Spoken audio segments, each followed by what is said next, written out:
Hello students, today we will discuss about history chapter 1 on page number 6, literature shorts.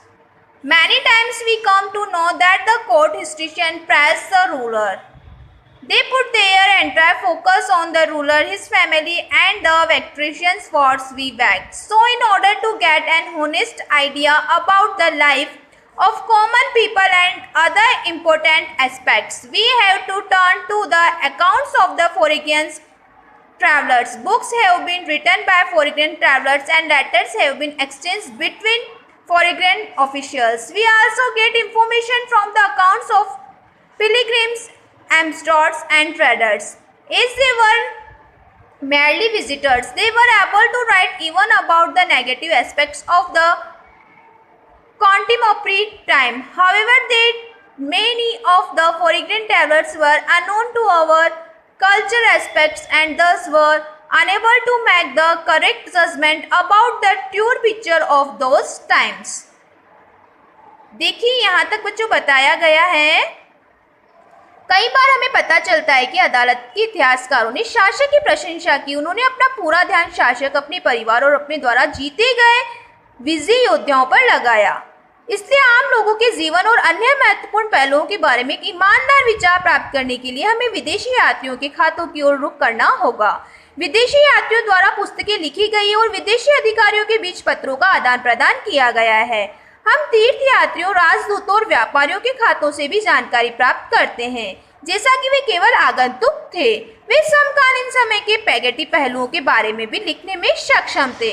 हालांकि कई विदेशी यात्री हमारे सांस्कृतिक पहलुओं से अनजान थे और उन समय की सही तस्वीर के बारे में सही निर्णय लेने में असमर्थ थे। ओके, नेक्स्ट इसमें बताया गया है, foreign travellers and scholars visited India in large number during the medical period. They have provide detailed and valuable accounts of their travel and experience in India. Ibn Battuta, born in Morocco, was one of such visitors. He came to India during the rule of the Tughlaqs.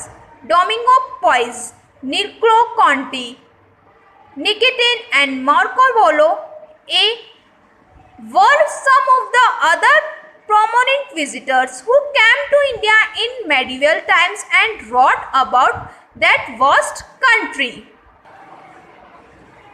यहाँ बताया गया है, मध्यकाल में विदेशी यात्रियों विद्वानों ने बड़ी संख्या में भारत का दौरा किया। उन्होंने भारत में अपनी यात्रा और अनुभव का विस्तृत और मूल्यवान विवरण प्रदान किया।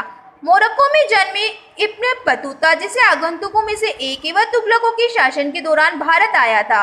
डोमिंगो पेस, निकोलो कॉन्टी, निकितिन और मार्को पोलो इटली में एक समृद्ध शहर राज्य कुछ अन्य प्रमुख आगंतुक थे जो मध्ययुगीन काल में भारत आए और इस विशाल देश के बारे में उन्होंने लिखा।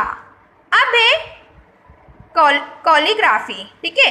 कॉलीग्राफी refers to a kind of stylish writing and it is form of decoration which is used even in the monuments. Many of the Persian manuscripts were illustrated in a beautiful manner and they used floral and geometric shapes along with calligraphy. Human figures were not used.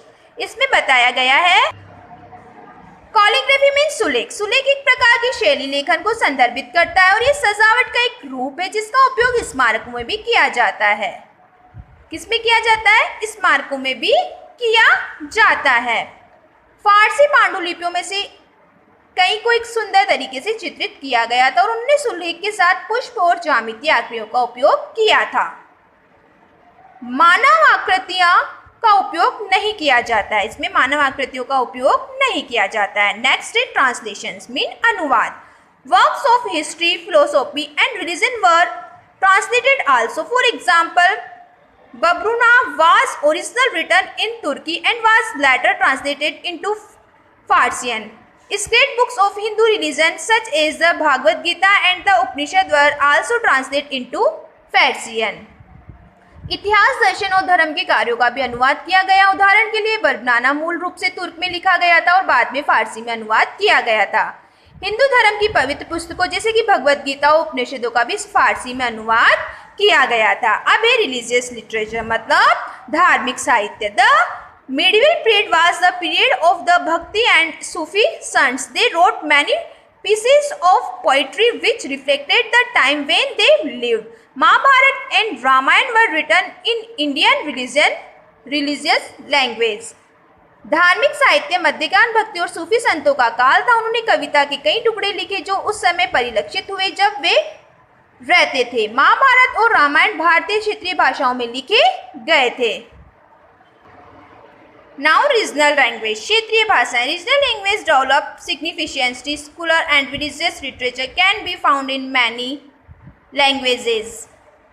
आगे इसमें बताया गया है क्षेत्रीय भाषाएं। क्षेत्रीय भाषाएं काफ़ी विकसित हुई, सेक्युलर और धार्मिक साहित्य कई आर्ट में पाए जाते हैं। कौन कौन, अब उनमें कौन कौन सी भाषाएं आती है देखिए, जो पेज नंबर 7 पे बताई गई है। Language such is Hindi, Bengali, Gujarati, Odia, Kannada, Telugu, Malayalam, Sanskrit, Assamese, Kashmiri, Punjabi etcetera. This works provided detailed discrimination about the life and feeling of common people at the time. भाषाएं जैसे हिंदी, बंगाली, गुजराती, उड़िया, कन्नड़ा, तेलुगु, मलयालम, संस्कृत, असमिया, कश्मीरी, पंजाबी आदि रचनाएं उस समय के आम लोगों के जीवन और भावनाओं के बारे में विस्तृत विवरण प्रदान करती है। अब है आर्चिवल रिकॉर्ड्स, अभिलेखीय।